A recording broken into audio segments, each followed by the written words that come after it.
Good afternoon, guys. For today's video, ayan, nagluluto na ulit tayo, mga guys. Kumusta kayo? Yun ang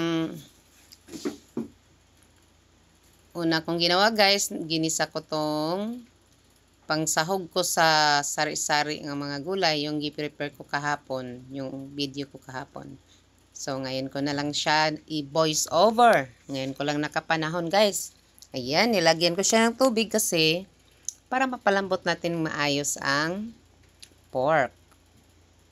Ayan. So, mamaya, ilagay din natin ang mga gulay, yung sari-saring gulay. Yan lang. Simpleng pagluto. Ang importante, may ulam tayo, makain tayo bawat araw. Kailangan magsipagluto ang mga nanay. Kumusta ang mga nanay dyan? Kumusta ang buhay-buhay, araw-araw? Ayan, so nilagay ko na ang mga gulay, guys.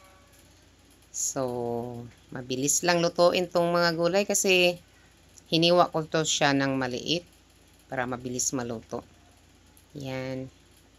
So, may kalabasa, string beans, not string beans, Baguio beans, cabbage,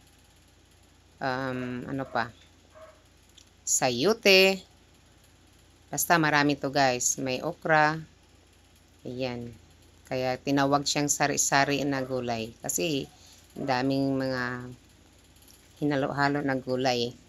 So, bihira lang kung magluto nito, guys. Mga ganito gulay. Pero namiss ko tong naluto. Kaya niluto ko na ngayon. Actually, kahapon tong niluto, guys. Ngayon ko lang i-voice over. So, salamat sa inyo, guys. Salamat sa inyong panonood. Sa inyong suporta sa mga video ko na grateful ako, guys, na may nag-support pa rin sa mga video ko, mga simpleng video. Yan. Kasi kapag content creator, magawa talaga video. Yan. Kaya lahat ng content creator nagawa talaga video, kahit anong video, basta hindi na nakalabag sa standard ni Meta. So, post natin lahat para may mapanood tayo. Kaya hindi natin kalimutan, guys, na suportahan natin ang bawat isa bilang content creator. Makipag-engage tayo. Suportahan natin ang iba kasi yun lang ang paraan sa pagka-content creator. Para mag-grow ang lahat, suportahan natin ang isa't isa. Kaya yun ang ginagawa ko din, guys. Kaya napansin niyo, nakipag-engage ako sa iba.